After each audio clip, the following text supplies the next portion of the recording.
제22장. 적색 경보는 환자의 생명이 위독할 때 그런 응급 상황에 대비하고 있는 특수 의료진에게 알리고 도움을 청하는 경보였다. 루 디네토의 심장이 수술 도중에 멈추자 수술실 담당 적색 경보팀이 달려왔다. 캐트는 계속 반복되는 구내 방송 소리를 들을 수 있었다. 적색 경보 제3수술실 적색 경보. 적색 소리가 꼭 죽었다는 것처럼 들려. 캐트는 당황하지 않을 수 없었다. 다시 한번 전기 충격 장치를 작동해 보았다. 디네토의 생명을 구하는 것만이 아니었다. 자신과 마이클의 생명이 달려 있었다. 그러나 디네토의 몸은 들썩거리기만 할 뿐 더 이상 반응이 없었다. 한 번 더 해봐요. 닥터 벤스가 소리쳤다. 우리는 협박 같은 건 하지 않소. 닥터 헌터, 있는 그대로 말하는 거요. 만약 디네토 씨가 살아나지 못하면 당신도 당신 가족도 살아남지 못한다는 말이오. 캐트는 기계의 다이얼을 조정하고 또 다시 작동시켰다. 디네토의 몸이 몇 센티미터 공중으로 들썩 떴다가 내려앉았다. 한 번 더! 이렇게 끝날 수는 없어. 캐트는 속으로 부르짖었다. 마이클과 내가 이렇게 허무하게 죽을 수는 없어. 수술실은 이제 적색 경보팀까지 가세하여 의사와 간호사로 붐볐다. 뭘 기다리는 거요? 의사 한 사람이 소리쳤다. 캐트는 숨을 깊이 들이마시고 다시 전기 충격을 가했다. 아무 반응도 없다가 잠시 후 모니터에 미미한 파장이 나타났다. 그 파장은 잠시 멈추었다가 움직이기 시작하더니 다시 멈추었다가 또다시 움직였다. 모두 숨을 죽이고 모니터만 쳐다보고 있었다. 시간이 흐르면서 모니터의 파장은 점점 강해지고 마침내 일정한 리듬을 되찾았다. 캐트는 멍하니 모니터를 들여다보며 움직일 줄 몰랐다. 수술실에 있던 사람들의 환호성이 들렸다. 이제 살아난 거야. 누군가가 소리쳤다. 세상에, 정말 아슬아슬했어. 정말 얼마나 아슬아슬했는지 상상도 못할 거야. 캐트는 생각했다. 2시간 후 루 디네토는 수술대에서 이동 침대로 옮겨져 중환자실로 이송되었다. 캐트는 이동 침대가 중환자실에 도착할 때까지 옆에서 따라갔다. 복도에서 라이노와 그림자가 다시 나타났다. 수술은 잘 되었어요. 캐트가 말했다. 디네토 씨는 완전히 회복될 거예요. 케네스 말로리는 어쩔 줄 모르고 있었다. 오늘이 내기 시한의 마지막 날이었다. 이렇게 급박한 상황에 이를 때까지 그는 심각하게 걱정하지 않았었다. 캐트를 처음 만났을 때 그는 그녀를 데리고 자는 것을 식은 죽 먹기라고 생각했다. 그녀만은 안 될 거라고? 오히려 적극적으로 덤벼드는데? 그러나 어느덧 시한이 다 지나가고 오늘 어떻게든 일을 해결하지 않으면 문제가 아주 심각해진다. 말로리는 공교롭게 틀어지던 일들을 하나하나 짚어보았다. 침실로 막 들어가려던 참에 캐트의 동료 의사들이 들어오던 일. 캐트가 데이트 시간을 내려고 할 때마다 피치 못할 일이 생기고 자신이 옷을 벗고 서 있는 상황에서 삐삐가 울려 그냥 나간 일. 그녀의 사촌이 갑자기 뉴욕에서 내려왔던 일. 깜빡 잠이 들어 데이트 시간을 놓쳤던 일. 절묘한 시간에 맨스가 시작된 일. 그는 문득 깨달았다. 아니, 이것 봐라. 이건 우연의 일치가 아니야. 캐트가 고의적으로 시간을 끈 것이 틀림없었다. 어떻게 알았는지는 모르지만 자신이 내기 건 사실을 미리 알고 골탕을 먹이려고 작정한 것이 분명했다. 문제는 그 때문에 1만 달러를 내놓아야 되는 데 있었다. 망할 년! 처음부터 이길 가능성이 없었던 내기였다. 캐트는 모든 것을 알면서도 시치미를 떼고 연극을 계속한 것이었다. 내가 어쩌다 이런 실수를 했지? 내기에 진다면 말로리는 그 돈을 마련할 방법이 없었다. 그가 의사 탈의실로 들어가자 여러 사람이 기다리고 있었다. 자, 이제 지불해야 될 때가 됐어. 그룬디가 싱글거리며 말했다. 말로리는 억지로 미소를 지었다. 아직 자정이 안 됐잖아. 시아는 오늘 밤 자정이 맞지? 이봐, 오늘 저녁에 틀림없이 해결할 거라고. 몇 사람이 코웃음 쳤다. 좋아, 당사자 입에서 들으면 믿어주지. 하여간 내일 아침에는 현찰을 가지고 와야 될걸? 말로리는 웃었다. 현찰은 자네들이나 준비하라고. 어떻게든 방법을 찾아야만 했다. 그 순간 말로리에게 묘안이 떠올랐다. 케네스 말로리는 휴게실에 앉아있는 캐트에게 다가갔다. 그녀의 맞은편에 앉아 말을 꺼냈다. 오늘 환자 한 사람을 살려냈다는 얘기 들었어. 나도 살아났어요. 뭐라고? 아무것도 아니에요. 나도 좀 살려줄 수 없어? 캐트는 어리둥절한 표정으로 그를 쳐다보았다. 오늘 저녁 식사나 하면서 얘기 좀 하지. 케네스, 난 너무 지쳤어요. 캐트는 이제 말로리에게 연극하는 것에 지쳤다. 그만하면 할 만큼 했어. 캐트는 생각했다. 이젠 그만둘 때가 됐어. 그만두어야 돼. 덫을 놓았다가 내가 그 덫에 걸린 꼴이야. 캐트는 말로리가 정직한 사람이었다면 얼마나 좋았을까 생각했다. 정말 사랑할 수도 있는 사람인데 말로리는 집요하게 졸라댔다. 저녁 식사를 일찍 끝내면 되잖아. 어차피 저녁 식사는 해야 되는 것 아니야? 마지못해 캐트는 고개를 끄덕였다. 어차피 마지막 데이트가 될 것으로 생각했다. 저녁 때 만나면 자신이 내기에 관해서 알고 있었다고 털어놓고 연극을 끝내버릴 작정이었다. 좋아요. 한이는 오후 4시에 근무를 끝냈다. 저녁 식사 전에 쇼핑할 시간이 있었다. 한이는 우선 아파트의 장식용으로 쓸 양초를 사고 유명 커피점에 가서 아침 식사에 필요한 커피를 샀다. 마지막으로 침대 시트와 타월 등을 사러 크리스 켈리라는 유명 상점에도 들렀다. 물건을 하나를 안고 한이는 아파트에 들어섰다. 아무래도 저녁 식사는 혼자 해야 되겠군. 뭘 만들까? 캐트는 말로리와 데이트하러 나갔을 것이고 페이지는 당직 근무 중이었다. 한이는 두 손으로 물건을 안고 있어 발로 문을 닫았다. 물건을 탁자에 내려놓고 전등 스위치를 켰다. 순간 큰 체구의 흑인이 화장실에서 뛰쳐나왔다. 그는 카펫에 피를 흘리며 손에는 권총을 들고 있었다. 끽소리도 내지 마. 소리치면 쏴버릴 거야. 한이의 입에서 비명이 터져나왔다. 제23장 말로리는 프론트가에 있는 슈로더 레스토랑에서 캐트와 마주 앉았다. 이제 9회 말 투아웃이 되었군. 이러다가 퍼펙트 게임을 당하는 거 아니야? 만약 내기에 건 1만 달러를 내놓지 못하면 어떻게 될까 생각해 보았다.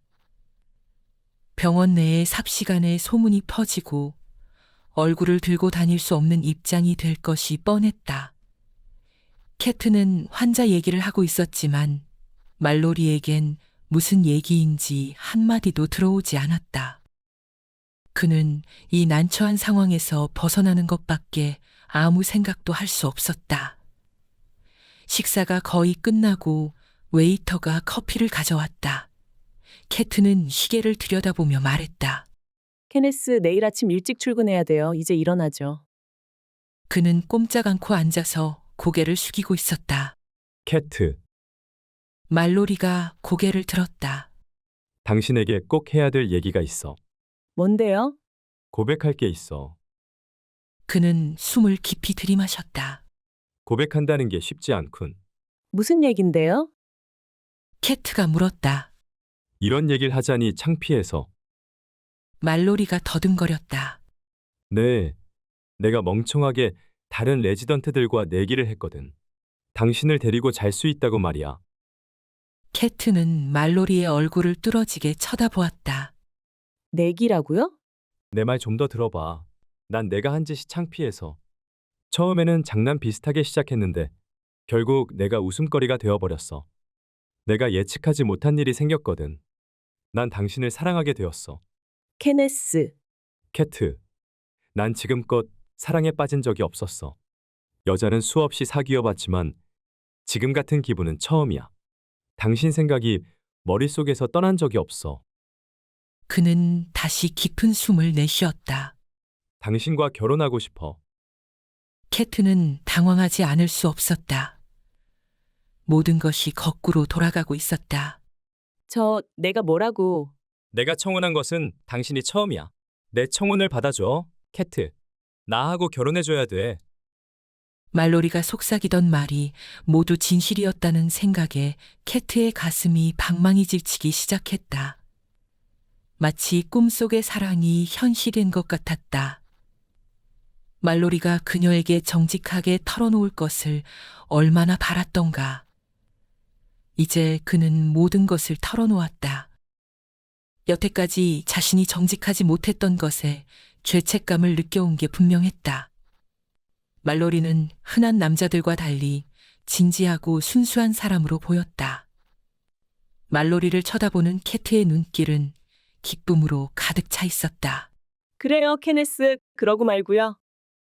말로리의 표정이 환하게 밝아졌다. 캐트. 그는 앞으로 몸을 당겨 그녀에게 키스했다. 그 멍청한 내기는 정말 미안해. 그는 고개를 저으며 진지하게 말했다. 1만 달러. 우리 신혼여행에 쓸 수도 있었지만 까짓것 당신을 얻는 대가로 생각하지 뭐. 1만 달러라고? 캐트는 생각했다. 난 정말 바보였어. 내기의 시한이 언제예요? 오늘 밤 자정이야. 하지만 그건 더 이상 중요한 게 아니야. 중요한 건 우리가 이제 결혼하게 된다는 거야. 우리는. 케네스, 왜 그러지? 당신 아파트로 가요. 캐트의 얼굴에 장난기가 떠올랐다. 아직 내기에 이길 시간은 있어요. 침대에서 캐트는 완전히 딴 사람이었다. 이거 정말 기다린 보람이 있군. 말로리는 생각했다. 오랫동안 남자를 혐오하고 멀리하며 살아온 캐트의 정열이 한꺼번에 폭발하는 것 같았다. 말로리는 이렇게 정열적인 여자를 만나본 적이 없었다. 2시간이나 계속된 사랑 노름이 끝나자 기진맥진한 두 사람은 꼼짝도 하지 않고 누워 있었다. 말로리가 캐트의 몸을 만지며 입을 열었다. 당신 참 대단해. 캐트는 몸을 일으켜 한 팔로 머리를 고이며 말했다. 자기도 대단한데 뭐. 난 지금 정말 행복해요. 말로리는 싱글거리며 대답했다. 나도 행복해. 최소한 1만 달러어치는 행복하지. 게다가 재미도 톡톡히 받잖아. 케네스, 우리 사이가 언제나 이럴 거라고 약속해줘요. 약속하지. 말로리는 진지하게 말했다. 캐트가 시계를 들여다보고 말했다. 옷을 입어야겠어요. 오늘 밤 그냥 여기 같이 있으면 안 돼? 아니에요. 아침 일찍 페이지와 같이 병원에 출근해야 돼요. 캐트는 말로리에게 키스하고 말을 이었다. 앞으로 일생을 같이 있을 텐데 뭘 그래요? 말로리는 옷을 입는 캐트를 쳐다보고 있었다. 그 멍청한 친구들에게 1만 달러를 받아낼 수가 없잖아. 그 돈이면 멋진 신혼여행을 갈 수 있을 텐데. 말로리가 얼굴을 찌푸리며 말했다. 내 말을 믿지 않을 거야. 당사자한테 들어야만 된다고. 캐트는 잠시 생각해보다가 입을 열었다. 걱정 말아요. 내가 그들에게 말하죠. 말로리의 입이 찢어질 듯 벌어졌다. 어서 침대로 다시 들어와. 제24장. 권총을 든 흑인이 한이에게 소리쳤다. 입 다물라고 했잖아. 미안해요. 한이가 부들부들 떨며 말했다. 대체 왜 이러는 거예요? 그는 왼손으로 계속 피가 흘러나오는 옆구리의 상처를 누르고 있었다. 누나는 어디 있어? 한이는 잘 알아들을 수 없었다. 낯선 사람이 총을 들고 들어와 누나를 찾다니. 누나라니요? 캐트. 그의 목소리는 점점 낮아졌다. 이런 세상에 마이클 아냐. 그래요. 마이클은 힘없이 권총을 떨어뜨리고 무너지듯 방바닥에 쓰러졌다. 한이는 급히 다가가 옆구리의 상처를 들여다보았다. 총상을 입은 듯한 옆구리에서는 피가 멈추지 않고 흘러나왔다. 움직이지 말아요. 한이는 서둘러 욕실에 가 소독약과 타월을 찾아 마이클에게 돌아왔다. 좀 아플 거예요. 마이클은 이제 움직일 힘도 없는 것 같았다. 상처를 소독하고 타월로 눌렀다. 마이클은 이를 악물고 고통을 참으며 소리를 내지 않으려고 안간힘을 쓰고 있었다. 곧 앰뷸런스를 불러 병원으로 가야겠어요. 한이가 말했다. 마이클이 한이의 팔을 잡고 소리쳤다. 안 돼. 병원은 안 돼. 경찰에 알려지면 안 돼요. 그의 목소리는 점점 약해졌다. 누나는 어디 있어요? 나도 몰라.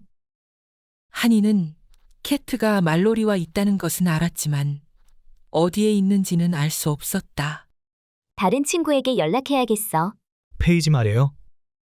마이클이 물었다. 그래, 한이는 고개를 끄덕였다. 캐트가 우리 얘기를 했나 보군. 병원에 연락해서 페이지와 통화가 되기까지는 10여 분이 걸렸다. 페이지, 지금 곧 집에 와야겠어. 한이가 말했다. 하니? 난 지금 당직 근무 중이야. 지금 환자가 여러 명. 캐트의 동생이 여기 와 있어. 아, 그래? 그럼 나중에 마이클이 총에 맞았단 말이야. 뭐라고? 총에 맞았다고. 그럼 즉시 앰뷸런스를 보낼. 안 돼. 마이클은 병원에 가면 경찰이 알게 될 거라고 안 가겠대. 어떡하면 좋지? 상처가 심해? 상당히 심해. 잠시 말이 끊어졌다. 누군가 내 자리를 지켜줄 사람을 찾아볼게. 30분 후면 집에 도착할 수 있을 거야. 한이는 전화를 끊고 마이클에게 고개를 돌렸다. 페이지가 곧 올 거야. 2시간 후 캐트는 아파트로 돌아가면서 가슴이 부풀어 오르는 느낌이었다. 너무나 행복한 기분이었다. 어릴 때의 무섭고도 어두웠던 경험 때문에 남자와 사랑을 나누는 것을 두려워했었다. 꼭 그런 다음에는 자신을 혐오하게 될 것 같았기 때문이었다. 그러나 말로리와의 경험은 경이롭고 황홀하기만 했다. 그는 캐트가 모르고 있던 정열의 세계를 일깨워준 것이다. 내기 걸었던 여러 의사들을 마지막 순간에 골탕 먹인 것을 생각하니 절로 웃음이 나왔다. 즐거운 마음으로 아파트 문을 열었던 캐트는 그 자리에 굳어버린 듯 멈춰섰다. 페이지와 한이가 쓰러져 있는 마이클 옆에 앉아 있었다. 마이클은 아파트 거실 바닥에 베개를 베고 누워 있었고 옆구리의 상처는 타월로 눌러져 있었다. 타월은 이미 피로 흥건히 젖어 있었다. 페이지와 한이가 캐트를 쳐다보았다. 마이클, 이게 웬일이야? 캐트는 마이클 옆으로 달려가 무릎을 꿇고 동생의 얼굴을 들여다보았다. 어떻게 된 거야? 누나, 그의 목소리는 점점 희미해졌다.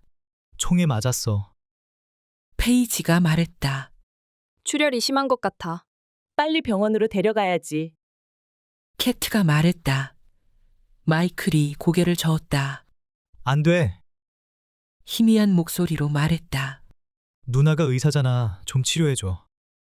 캐트는 페이지에게 고개를 돌렸다. 지혈할 수 있는 데까지 해봤지만 아직 총알이 박혀 있어서 여긴 기구가 하나도 없잖아. 어떻게 해볼 수가. 출혈이 계속되고 있잖아. 캐트가 말했다. 마이클의 얼굴을 감싸 안으며 그의 귀에다 말했다. 마이클, 내 말 잘 들어. 빨리 병원에 가서 수술하지 않으면 살 수 없어. 내가 병원으로 가면 경찰에 보고. 그럴 수는 없어. 캐트가 조용히 물었다. 마이클, 대체 무슨 짓을 하다가 이렇게 됐어? 별일 아니야. 그냥 내가 사업 관계로 일이 좀 잘 안 돼서 그 친구가 화가 나서 날 쐈어. 오랫동안 마이클에게서 들어온 얘기의 재탕이었다. 마이클은 솔직하게 털어놓은 적이 없었다. 지금도 마찬가지였다. 캐트는 항상 마이클이 거짓말한다는 것을 알고 있었고 지금도 거짓말이라는 것을 잘 알고 있었다. 여태까지 캐트는 애써 마이클의 거짓말을 믿어주려 해왔다. 마이클은 캐트의 팔을 잡고 말했다. 누나, 날 좀 도와줘. 그래, 마이클. 내가 도와줄게. 캐트는 그의 뺨에 키스하고 일어섰다. 전화로 다가가서 수화기를 들고 병원 응급실로 전화했다. 나는 닥터 헌터예요. 캐트의 목소리는 떨리고 있었다. 즉시 앰뷸런스를 보내줘요. 병원에 도착하자 캐트는 페이지에게 수술을 부탁했다. 출혈이 너무 심했어. 페이지가 말했다. 수술 보조의에게 고개를 돌리고 지시했다. 수혈을 해야겠어. 새벽이 되어서야 수술은 성공적으로 끝났다. 마이클이 회복실로 옮겨지자 페이지는 캐트를 복도로 불러내 물었다. 보고서를 써야 하는데 어떻게 하면 좋겠어? 사고로 보고할 수도 있고 아니면 안 돼. 캐트가 말했다. 아픈 마음을 꾹 참는 표정이었다. 벌써 오래전에 이렇게 했어야만 했는데 총상을 수술했다고 있는 그대로 보고해줘. 말로리는 수술실 밖에서 캐트를 기다리고 있었다. 캐트, 동생이 심하게 다쳤다고 들었는데 캐트는 말없이 고개를 끄덕였다. 정말 안 됐어. 수술은 잘 된 거지? 캐트는 말로리의 얼굴을 쳐다보며 말했다. 그래요. 수술은 성공적이었고 모든 게 이제 잘 될 거예요. 말로리는 캐트의 손을 잡았다. 난 정말 당신과 같이 보낸 지난밤이 얼마나 황홀했는지 말해주고 싶었어. 당신은 기적 같은 사람이야. 참, 내기 걸었던 의사들이 휴게실에서 기다리고 있는데 이런 사고를 겪은 당신 보고 그 친구들을 만나라고 하기는 좀... 그게 어때서요? 캐트는 말로리의 팔을 끼고 의사 휴게실로 들어갔다. 그곳에 있던 의사들이 두 사람을 쳐다보았다. 그룬디가 입을 열었다. 어이, 캐트. 당신 입으로 좀 들어봐야겠어. 닥터 말로리가 어젯밤 당신과 아주 황홀한 시간을 보냈다고 주장하는데 그게 사실이요? 그냥 황홀한 정도가 아니었어요. 캐트가 말했다. 믿어지지 않을 정도였어요. 캐트는 말로리의 뺨에 키스했다. 자기 나중에 봐요. 떠나가는 캐트의 모습을 쳐다보는 의사들은 입을 다물지 못했다. 탈의실에서 캐트는 페이지와 하니에게 말했다. 마이클 때문에 정신이 없어서 너희들에게 중요한 얘기를 못했어. 무슨 얘긴데? 페이지가 물었다. 케네스가 나에게 청혼했어. 두 사람은 믿을 수 없다는 표정이었다. 농담이겠지? 페이지가 말했다. 아니야, 어제 저녁에 청혼했어. 나는 받아들이기로 했어. 아니, 결혼을 하다니. 하니가 소리쳤다. 그 사람이 어떤 사람인 줄 잘 알잖아. 내기 때문에 널 데리고 자려던 사람 아니야? 내기에 이겼지. 캐트는 웃으며 말했다. 페이지는 캐트의 얼굴을 들여다보며 말했다. 어떻게 된 건지 잘 이해가 안 돼. 캐트가 말했다. 우리 모두가 그 사람을 잘못 보고 있었어. 사실은 정반대였어. 케네스가 내기 걸었다는 사실을 나에게 털어놓았어. 여태까지 계속 양심의 가책을 받았다는 거야. 이제 이해가 돼? 난 그 사람이 내기를 걸었다는 것을 알고 골탕을 먹이려고 데이트에 응했고 그 사람은 내기에 이기려고 나한테 데이트를 신청했던 거지. 그러나 결국 우리 두 사람은 사랑하게 된 거야.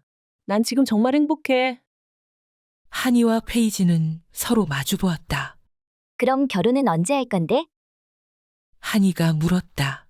아직 구체적으로 얘기하지는 않았지만 곧 하게 될 거야. 너희 둘은 내 결혼식에 들러리를 서줘야 돼. 그야 물론이지. 페이지가 말했다. 그건 말할 필요도 없잖아. 페이지는 마음속에 뭔가 석연치 않은 것이 있었지만 그냥 하품을 하면서 말했다. 밤새 수술했더니 피곤해. 집에 가서 좀 자야겠어. 난 마이클 옆에 있을게. 캐트가 말했다. 마이클이 깨어나면 아마 경찰이 와서 신문하게 될 거야. 캐트는 두 사람의 손을 잡고 다시 말했다. 너희 같은 친구가 있어서 정말 다행이야. 고마워. 집으로 돌아가는 길에 페이지는 지난밤에 일어났던 일을 생각해 보았다. 캐트가 마이클을 얼마나 사랑하는지 잘 알고 있었다. 캐트가 경찰에 보고하도록 한 것은 용기 있는 행동이었다. 벌써 오래전에 이렇게 했어야만 했는데 페이지가 아파트에 들어섰을 때 전화벨이 울리고 있었다. 서둘러 전화를 받았다. 제이슨의 목소리가 들려왔다. 안녕. 당신을 보고 싶다는 말을 하려고 전화했어요. 요즘 어떻게 지내요? 페이지는 어젯밤 일을 얘기할까 생각했지만 그건 캐트의 사생활이기 때문에 말하지 않기로 했다. 별일 없어요. 페이지가 말했다. 모든 게 잘 되고 있어요. 좋아요. 오늘 저녁 식사를 같이 하는 게 어때요? 페이지는 제이슨과 다시 만나는 것은 단순히 저녁 식사를 하는 것 이상의 깊은 뜻이 있다는 것을 알고 있었다. 이 사람과 자꾸 만나면 아무래도 관계가 깊어질 거야. 페이지는 생각했다. 제이슨을 계속 만나는 것은 자신의 장래를 바꿀 수 있는 중요한 선택이라고 생각되었다. 페이지는 숨을 깊이 들이마셨다. 제이슨, 그때 현관벨이 울렸다. 제이슨, 잠깐만 기다려요. 페이지는 수화기를 내려놓고 문을 열었다. 문 밖에는 알프레드 터너가 서 있었다. 반지는 작지만 그 의미는 결코 작지 않습니다. 평생을 함께할 반지, 제대로 알고 선택하는 게 중요합니다. 화면 우측 상단의 동영상 버튼을 클릭하시면 반지 선택 시 어떤 내용을 고려해야 하는지 알 수 있습니다.